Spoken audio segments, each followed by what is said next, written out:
a cold December morning in 1987, a retired police officer walked alone across Ilkley Moor in the UK and snapped a photograph that still has experts divided nearly 40 years later. Not a light in the sky, not a distant shape, but a figure standing in the midst with features no one has ever been able to explain. This is one of the strangest alien encounters in British history, and yet almost nobody has ever heard of it. Philip Spencer, a former police officer, left his house in Ilkley at approximately 7:10 in the morning on the 1st of December 1987. His intentions were to walk across the moor and visit a relative who lived in the village of East Morton on the far side. He took with him a camera and this compass. The compass in case he got lost because he wasn't that familiar with the moor, and the camera to take some photographs of Ilkley town from the moor tops. He actually began his walk just below the White Wells building down there and wound his way up the hill to this point where we are. He consciously remembers walking along this path and then up over the rise and past a small quarry. Just as he was walking past the quarry, a movement caught his attention from his right eye, and he spun round and he was amazed to see, just about 10 feet away from him, a small green creature about 4 foot 6 inches tall. It suddenly turned and scuttled away at a terrific rate away from him. Spencer shouted out, "Hey!" brought the camera up and took one shot. The creature then continued running around a bluff out of sight. Spencer then ran after it, and as he turned the corner, the creature had disappeared. But he was confronted by a silver disc-shaped object, which almost immediately shot up and disappeared into the clouds out of sight.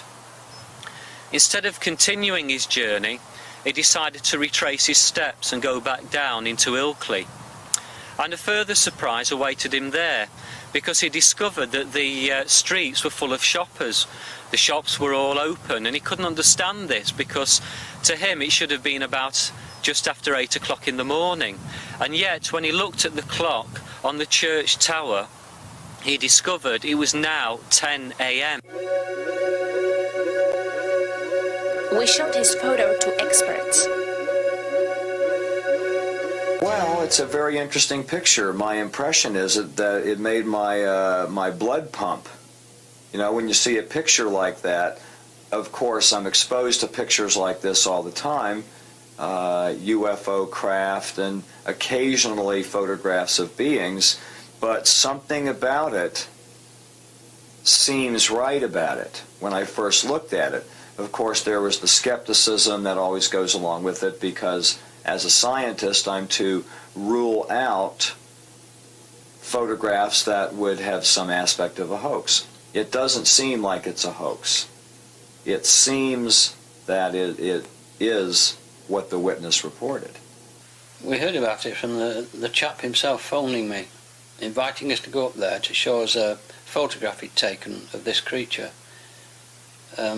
We went to see him. Well, the first time we went, we were a bit late. We got there in the dark. He took us up on the moor in pitch blackness just to show us the spot.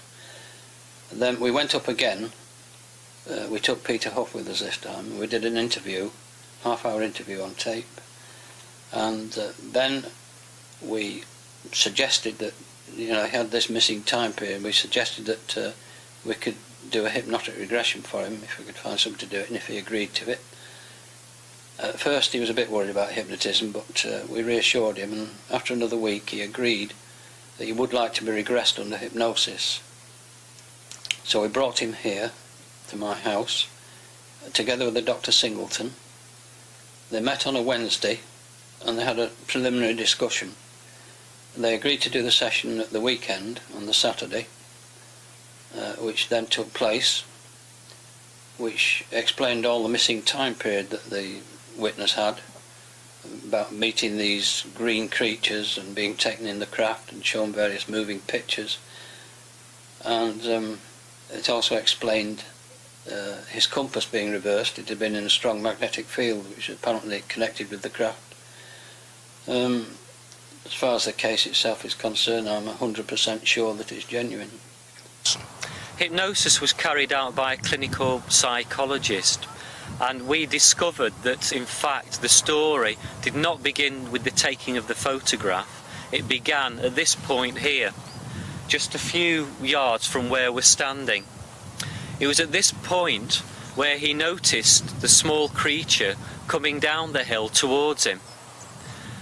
He stopped because he was absolutely petrified with fear and wanted to turn and run, but he discovered that every muscle in his body was paralysed. He couldn't move at all.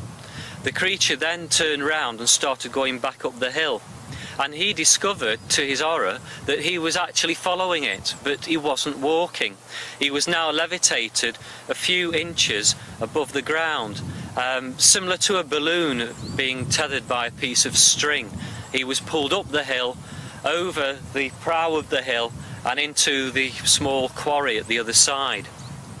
In the quarry, he saw for the first time the silver disc, and a door opened in it, but he has no memory of actually going inside the object, just an overwhelming blackness which then disappeared, and he found himself in a white room. It was very brightly illuminated with white light, but he could see no source for that light.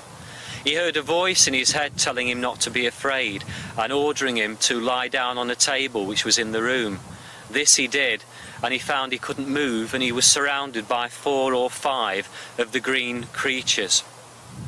They carried out some kind of medical examination which basically involved a fluorescent light in the shape of a tube which passed along the length of his body, much in the way of a body scanner.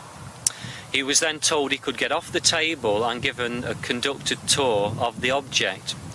This involved taking him down a corridor, and he looked through a window and couldn't believe his eyes, because there was the planet Earth in the distance, and for the first time he realised he wasn't on the Earth, he was somewhere high up in space. He was taken into a room which seemed to be an engine room. There was a piece of equipment in the middle of it which was like a gyroscope. This was spinning rapidly, and his camera, which was hanging around his neck by a cord, was drawn towards it, as was the compass. He was then taken from that room into another, where he was shown 2 films. Now, these weren't ordinary films, they were more 3-dimensional, very realistic. In the first film, he was shown the planet Earth, and he saw people starving, millions of people starving. He saw rivers full of pollution. It was the worst parts of the planet Earth now, but made much, much worse. It was our own future, and there was a warning here that we had to get our act together as a species, otherwise this is what would happen. He was then shown a second film. Now, I believe this was very personal, because neither under hypnosis nor consciously since will he discuss the details of this. It's quite possible, from 1 or 2 hints I've had from Philip Spencer, that it predicted his own personal future. The next thing he remembers is being back on the moor and suddenly seeing the green creature, and having no memory of what had just happened, bringing up the camera, taking the photograph, chasing it, seeing the object, which then rapidly disappeared up into the air. Well, it was a perfectly normal session to him, and he didn't know anything about aliens or spacecraft or anything like that. He was just doing a straightforward regression on a person, and as far as he was concerned, all the normal reactions occurred that a person would do when telling the truth under hypnosis. So he was very impressed with it. Okay, well, one of the interesting aspects of this picture is this tubular-shaped object that's up on the horizon here. We thought it was some kind of pipe or perhaps an antenna or something. In doing contour enhancement and building a contour map, like a topographical map, it is indeed a cylinder. And you could view it as a cylinder perhaps 3.5 inches or so in diameter, 2 to 3 inches, because we don't know the distance away. We do know that it's a cylinder shape and it's reflecting light. Therefore, from filtering, inverse Phong shading filtering, we believe that it's a metallic object. We'll have to do some more tests on it to be certain of that, but we know for certain that it's not a natural object. It's not a tree branch, it's not the trunk of a bush or something like that. It's a metallic object. Well, it's got loads and loads of ancient stone circles and carved rocks with swastikas on them and that kind of thing, and cup and ring marks. So there's many legends attached to it. But one of the most interesting ones, as far as this case goes, is that White Wells Museum, which is a spa, in the 19th century, something happened there. The curator of the museum was going to open up one morning when he heard a noise from inside, and he opened the door and he found inside several green creatures dancing around the spa. Small green creatures, very similar to this Ilkley Moor creature. And that's the Ilkley Moor story. Just a policeman, a photograph, and something etched into UFO history, but it slipped through the crack. No viral headlines, no Hollywood recreations, just a single picture from a police officer. Keep looking into the skies. The next story could be yours. Good night. God bless.